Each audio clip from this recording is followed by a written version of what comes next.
Challenging God, a story based on the book of Habakkuk.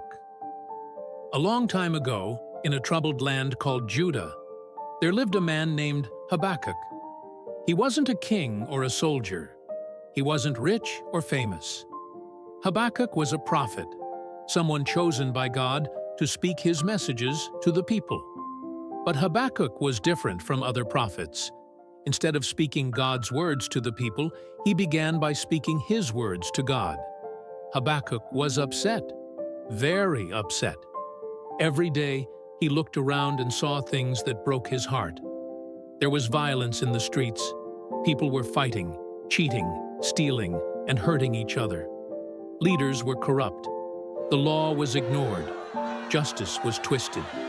The innocent were being crushed, while the guilty went free. Habakkuk couldn't take it anymore. So, he cried out to God, Lord, how long must I call for help before you listen? Why do you let me see such evil? Why don't you do something? Where is your justice? There was silence for a moment. Then God answered, Habakkuk, I am doing something.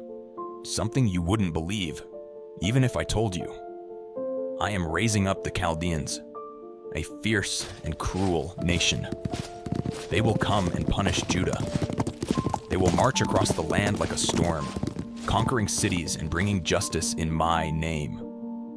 Habakkuk was shocked. Wait a minute, Lord. The Chaldeans? They are even worse than we are. They are violent, arrogant, and full of pride. How can you, a holy and good God, use such evil people to punish us? Isn't that unfair? Isn't that wrong? Habakkuk was confused. He climbed up a watchtower like a guard waiting for news. He said, Now I will wait for God to answer. I will stand my ground and listen carefully. I need to understand. Then the Lord spoke again. Write down what I show you. Make it clear so that anyone who reads it can understand.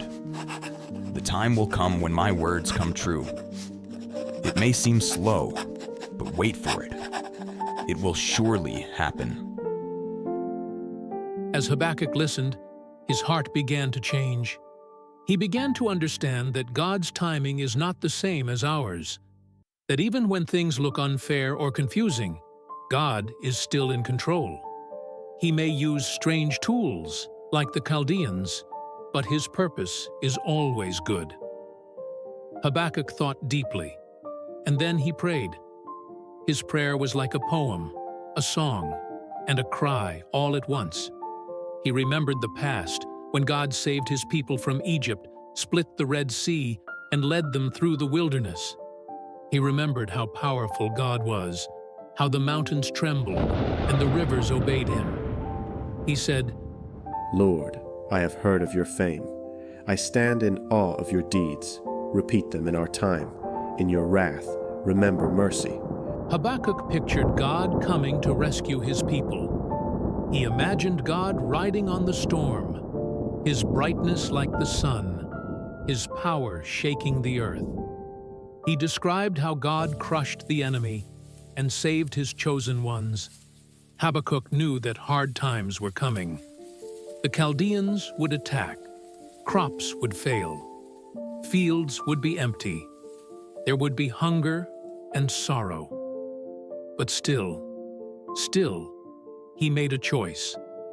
In one of the most powerful and beautiful moments in the Bible, Habakkuk said, Even if the fig tree does not bud, and there are no grapes on the vines, even if the olive crop fails and the fields produce no food, even if there are no sheep in the pen and no cattle in the stalls, yet I will rejoice in the Lord. I will be joyful in God my Savior. He continued, The Lord is my strength. He makes my feet like the feet of a deer. He enables me to walk on the heights. The book of Habakkuk ends not with everything fixed, but with faith. It doesn't promise that life will always be easy, but it gives us hope that God is with us in the middle of the storm. So, like Habakkuk, we may begin our journey with questions and tears, but we can end it with praise and trust. Even even if everything falls apart. Yet we will rejoice in the Lord.